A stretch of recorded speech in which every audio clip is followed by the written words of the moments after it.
उसे जीना नहीं था, वो खुद को खत्म कर देना चाहती थी। उसके दिमाग में हमेशा यही विचार आ रहा था। उसने डिसीजन ले लिया था, सिर्फ अंत कैसे करे इस बारे में सोच रही थी। चारों ओर अंधेरा ही अंधेरा था। अपनी ही सोच में मगन काजल नीचे बैठकर ऐसे ही फर्श को एकटक देख रही थी। पति की जली कटी बातों से काजल अंदर से बिल्कुल टूट गई थी। उसके बोले हुए वह शब्द काजल के दिल में घाव कर गए थे। इस बार आनंद ने भी तो हद ही पार कर दी थी। अब और जीने का कोई अर्थ ही नहीं बचा था। अब खुद को खत्म कर दूं, इसके सिवाय दूसरा विचार उसके मन में नहीं आ रहा था। काजल के दोनों बच्चे गहरी नींद में थे। एक नज़र उनकी तरफ देखा, फिर काजल ने उनके सिर पर प्यार से हाथ फेरा। आंखों से आंसुओं की धारा बहने लगी थी, पर उसने मन में एक दृढ़ निश्चय किया था। रात के 11 बजे थे, हर तरफ बहुत सन्नाटा था और वह धीरे से उठी और दूसरे रूम में गई। गले में फांसी का फंदा डालने ही वाली थी, तभी कुछ गिरने की आवाज आई। काजल का 4 साल का बेटा उज्जवल जोर जोर से रोने लगा।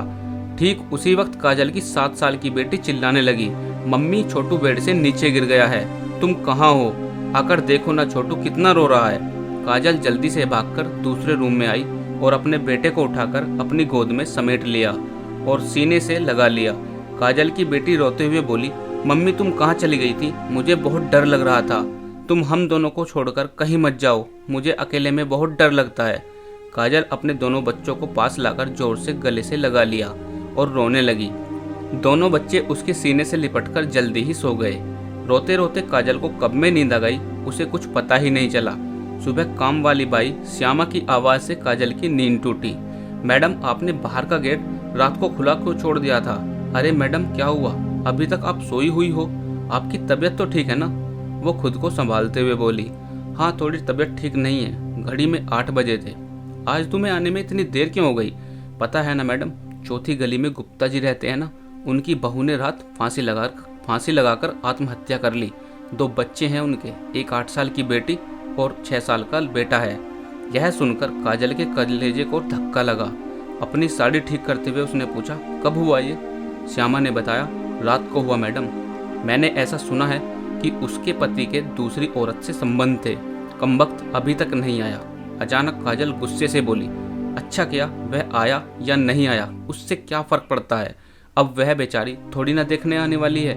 यह सुनकर श्यामा काजल के कान के पास आई और धीरे से बोली, मैडम मैं अनपढ़ गवार हूँ और घर घर जाकर झाड़ू पोंछा करके अपनों का पेट भरती हूँ और आप पढ़े लिखे हुए लोग हो। भले ही मैं आपसे उम्र में बड़ी हूँ, लेकिन जीवन का अनुभव आपसे थोड़ा ज़्यादा है। आजकल साहब और आपके बीच जो चल रहा है ना, वह ठीक नहीं है। मुंह बंद था फिर भी मेरे कान खुले रहते थे। मैं भी एक औरत हूँ और औरत के दुख मैं भी समझती हूँ, इसलिए मुझे आपको एक बात बतानी है। आत्महत्या यह कोई भी समस्या का समाधान हो ही नहीं सकता। जिंदगी में उतार चढ़ाव, लड़ाई झगड़े तो होते ही रहते हैं। इसका मतलब ऐसा नहीं कि आप अपनी जान ही दे दो। मैडम जी, कभी कभी ना आदमी अपना रास्ता भटक जाता है, पर अंत में घूमकर अपने ही घर वापस आता है। और जब नहीं आए तो भी क्या फर्क पड़ता है? आप किसके लिए मरना चाहती हो? जो आपको प्यार नहीं करता, जिसको आपकी थोड़ी सी भी परवाह नहीं हो, तो उसके लिए मरना क्यों? आप उनके लिए जियो जो आपसे प्यार करते हैं, जिसको आपकी कदर हो। आपके माता पिता जो आपसे बहुत प्यार करते हैं, आपके बच्चे जिनको आपकी बहुत ज़्यादा ज़रूरत है। श्यामा का बोलना सुनकर काजल की आंखों से आंसू की धारा बहने लगी। काजल श्यामा को गले लगाकर जोर से रोने लगी। श्यामा काजल की पीठ पर हाथ फेरते हुए उसे सोफे पर बैठाती है और बोलती है, बुरा ना मानो तो एक बात बोलूं मैडम, खाली दिमाग शैतान का घर होता है। आप घर में बैठकर फालतू की बातों को सोचते हो। मैं आपके घर से काम करने के बाद 9 से 2 बजे तक स्कूल में झाड़ू लगाने जाती हूँ। वहाँ की प्रिंसिपल मैडम बहुत अच्छी है। आप तो पढ़े हुए हो, अगर आप बोलती हो तो मैं आपके लिए टीचर का काम पूछूं क्या? आपका वक्त भी निकल जाएगा और मन भी लग जाएगा, और फिर बच्चों की नटखट हरकतें देखकर तो मानो सारी टेंशन ही दूर हो जाती है। इस बात पर काजल चुप बैठी थी। कोई भी जवाब ना मिलने पर श्यामा बोली, मैं आपके लिए चाय लेकर आती हूँ, और श्यामा अपने काम करने लग जाती है। श्यामा काम निपटाकर बोलती है, मैडम अब मैं जाती हूँ। उतने में काजल उससे बोलती है, रुको श्यामा, तुम स्कूल में मेरे लिए पूछना, यदि संभव हो तो प्रिंसिपल मैडम का नंबर ले आना। ये सुनकर श्यामा के चेहरे पर खुशी का भाव दिखा। श्यामा काजल के पास जाकर बैठी और धीरे से बोली, मैडम, मैंने दूसरे रूम में बेड पर स्टूल रखा हुआ देखा था। मैं आपका इरादा तभी समझ गई थी।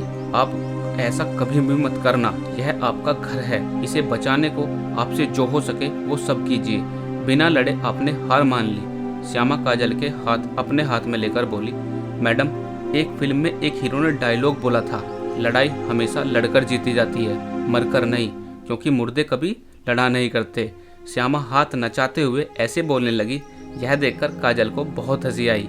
श्यामा का ये सब बोलना सुनकर काजल का मन थोड़ा हल्का हो गया और उसे एक नई आशा की किरण भी दिखी। वह अलमारी में से अपने सर्टिफिकेट निकालने लगी। आज पूरे 2 साल हो गए। काजल काफ़ी खुश है।